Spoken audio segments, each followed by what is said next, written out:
Okay, let's explore this flexible budgeting problem. We've got the TipTop Flight School, and they offer flying lessons at a small airport. The school's owner and manager has been attempting to evaluate performance and control costs using a variance report that compares the planning budget to actual results. Okay, so we've got a recent report that you see here, right? So we see the actual lessons, they gave 155, they planned for 150. The revenue they brought in was 33.9. The planning budget called for 33,000, so we had a favorable variance. And then we have various expenses. Most of them are unfavorable, some are favorable. Okay? If we subtract the revenues from the expenses, we derive net operating income, and we see that overall, actual results versus the planning budget was $50 favorable. Now, after several months of using these variance report, the owners become frustrated. For example, she's quite confident that instructor wages were very tightly controlled in July, but the report showed an unfavorable variance. And then they tell us how they derived the budget. So revenues were $220 per Q. That must be per each lesson, right? That's the Q stands for quantity, number of lessons. Instructor wages, 65 times Q. Aircraft depreciation, 38 for each Q. Fuel, 15 Q. Now, maintenance is a mixed cost. We have $530 of fixed cost plus $12 per every lesson. And ground facilities and administrative work in the same way. They're all mixed cost. All right, now let me slide so that you can see the requirements of what this problem is working. It says complete the flexible budget performance report for the school.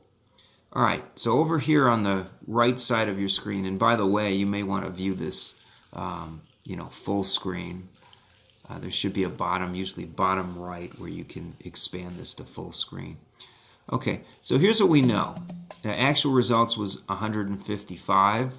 Flexible budget would match the actual results. That's the way you do it, right? You make the flexible budget equal the proper volume that you really had. So if we had 155 results, we're going to figure it for flexible. If it was 220 as our planning amount, we put that in there. 220 times 155, we get 34,100. Now we actually had 33.9. We got that from the real results. So instead of this 900 favorable variance, what we actually see is we had a spending variance of 200 unfavorable and an activity variance of 1,100 favorable.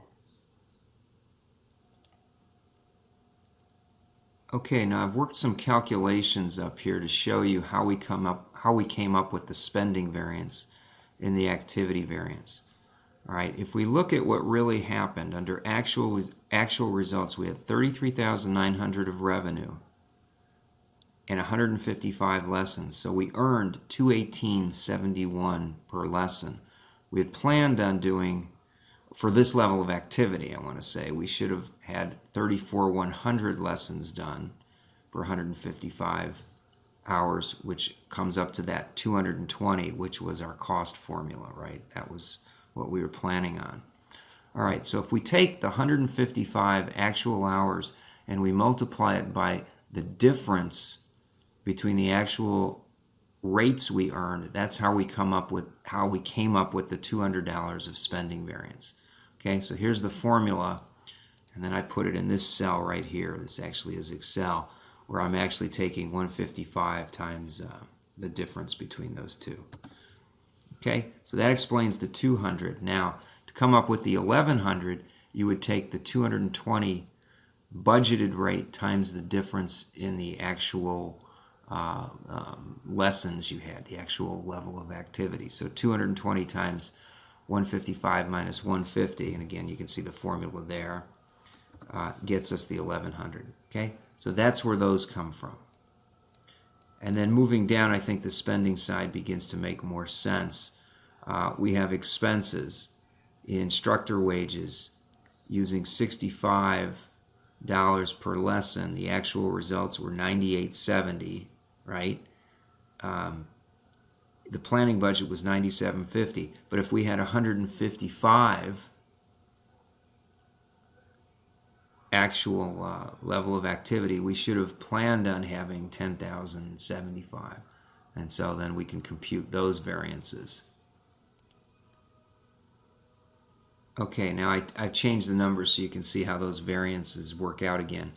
We had 9870 that was given to us, right? We did 155 lessons. So if we divide the 9870 by 155, we see that what our actual costs were 63.68 per lesson. We were planning on 65. Okay, so then if we multiply 155 times the 63 minus 65, yeah, at this point I probably should change that. I'm just going to delete that though, because that's not meaningful. You can see it here. It's 155 times 63.68 minus 65. That's how we come up with the 205 spending variance, right? So it's the 155 actual lessons we had times the difference between the actual price per lesson and the planning price per lesson. And then if we take that 65 and multiply times the difference between what we had planned versus what we actually had, we can determine what the activity variance is. And that's 325, unfavorable. Okay, now the other variable expenses like aircraft depreciation and fuel work the exact same way, right? We've only got one item. We have to follow the same logic and we can compute what the spending variance is and the activity variance. Okay, next we move on to one of the items that has a mixed cost. We had $530 plus 12Q.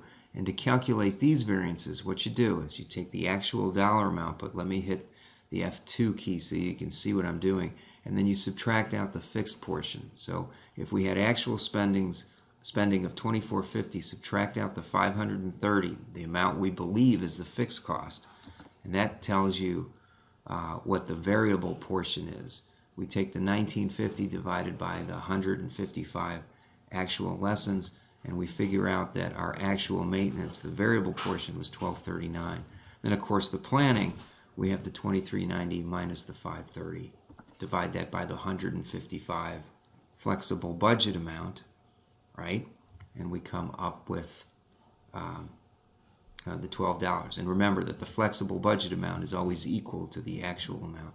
So once we have that, what we can do is we can take the 155 units times the difference between the actual price per unit, in this case for maintenance.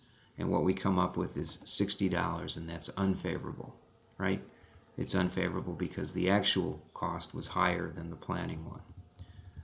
Then when we want to compute the activity variance, we take the difference between 155 and 150, which the 150 was the planning amount, times the planning amount we used, which was $12.